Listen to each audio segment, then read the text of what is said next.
Once there was a woman everyone admired, Clara. She was strong, she was dependable, she was the one people called when they needed something. If someone had a problem, they'd say, "I'll ask Clara, she'll know." If something needed to be done, Clara will take care of it. She was the glue holding everything together, the friend, the colleague, the family member who always showed up. She ran from one responsibility to the next, solving, fixing, helping, until one day everything stopped. That morning, Clara dropped off the soup at her sick friend's apartment, making sure everything was fine before rushing out. She hurried down the stairs, already thinking about her next task. Her phone buzzed in her pocket, another request. Distracted, she misstepped. Her foot slipped. The thermos flew from her hand. A sharp pain shot through her back as she tumbled down the staircase. Then, darkness.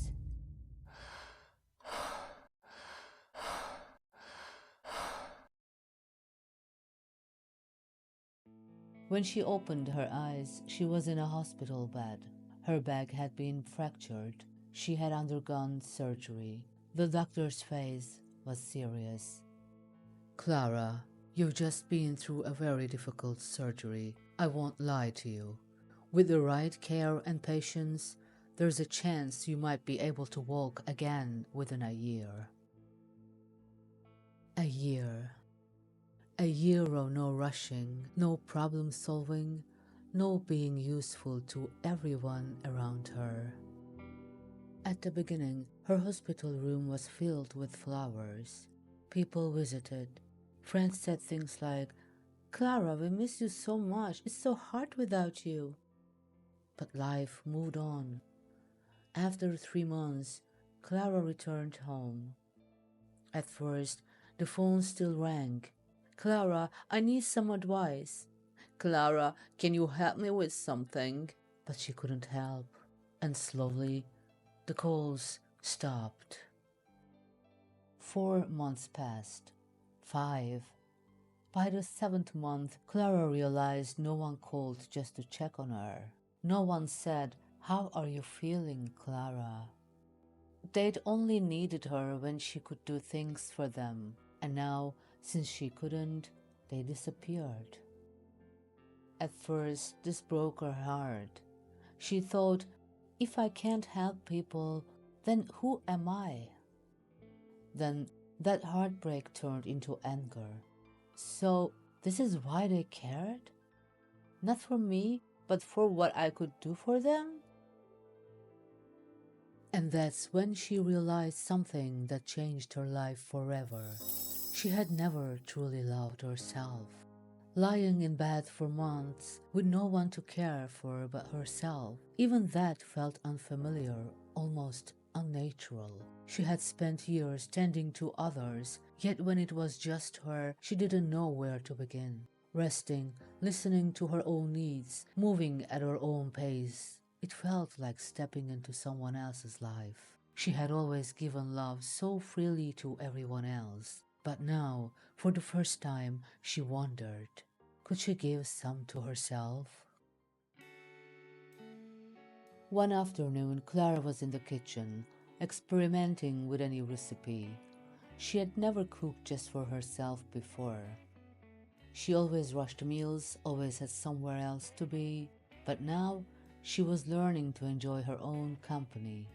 The smell of warm spices filled the air when suddenly, at the door stood her neighbor, smiling. She said, "Oh, Clara, I'm so busy today. Could you pick up my son from school?" The old Clara would have said yes, no hesitation. She would have dropped everything, even if she was exhausted, even if she had plans. But this time, she paused. She looked at her neighbor, and for the first time in her life, she chose herself. "No, I can't. I'm in the middle of cooking for myself." Her neighbor blinked, clearly surprised. But then she simply nodded and left. The world didn't fall apart. As Clara closed the door, her heart was racing. But instead of guilt, she felt relief. For the first time, she had drawn a boundary. For the first time, she had chosen herself, and it felt good. She stood still for a moment, feeling the quiet settle around her. It wasn't just the door she had closed, it was a weight she had carried for too long. A warmth spread through her chest, unfamiliar but comforting, like stepping into sunlight after a long, cold winter.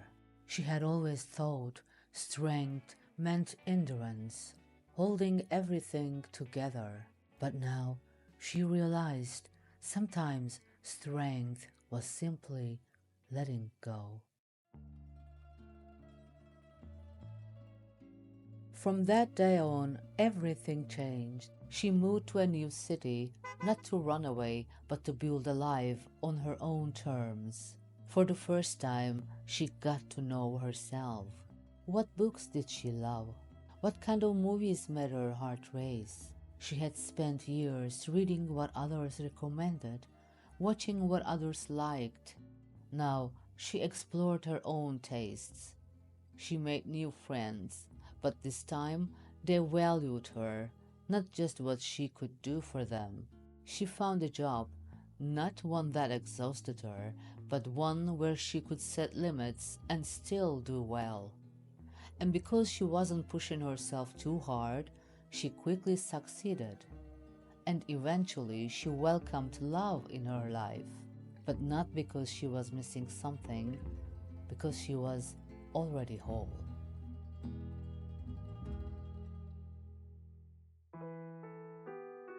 Clara's story teaches us something powerful.